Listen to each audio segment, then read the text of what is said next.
makagaan sa buot. Balitang pinasahi, katuhuan dili, apan tinuod. Balitang Espesyal.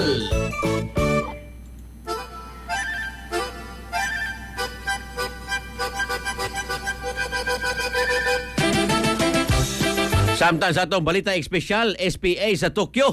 Nagtanyag, SPA naman, SPA sa Tokyo. Nagtanyag og meditation sulod sa lungon. Yawa ni. Atong siron, pinagi sa report ni katropang Raybox.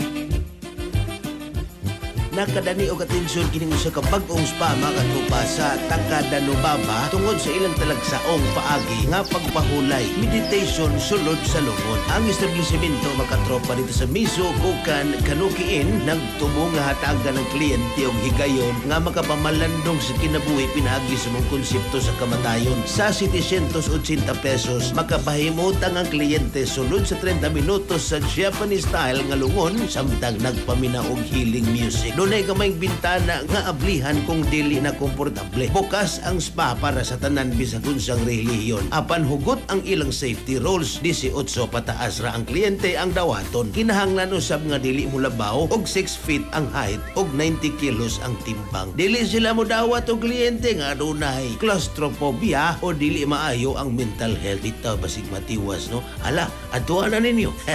Anyways, alang sa atong mga katropa ng mga kalalakinan nga nagproblema na sa ilang marital obligation ngadto sila mga misis tungod kay ubos na kayo ilang libido mga katropa. Hinay na kayo mo kama sa mister kung sasakyanan pa di na kayo kasubida. Mga katropa di ate produkto sa Yes to Health tawag og Turbo Food Supplement for Men. Alang ni sa mga kalalakinan nga ubos na kayo libido, hinay na kayo performance ibabaw sa kama. Aduna ni makarot og Clavo Huasca nga mobaboost niya nang nag-ubos nimong libido. Ilabi na niadtong mga kalalakinan nga dili makaanak mga katropa. Ubos na kayo ang sperm count mga katropa. Tumari na og Turbo 30 minutos sa dili pa inyong labing kisigurado yun nga makaanak na yun ka o mutaas ang imong libido. 30 minutos sa dili pa imong inyong labing pag Turbo na kaysa Turbo wag gas ang lakas. Alang sa nakahiusang Pilipino para sa Pilipinas, ako si Katropang Raybox alang sa Balitang Espesyal.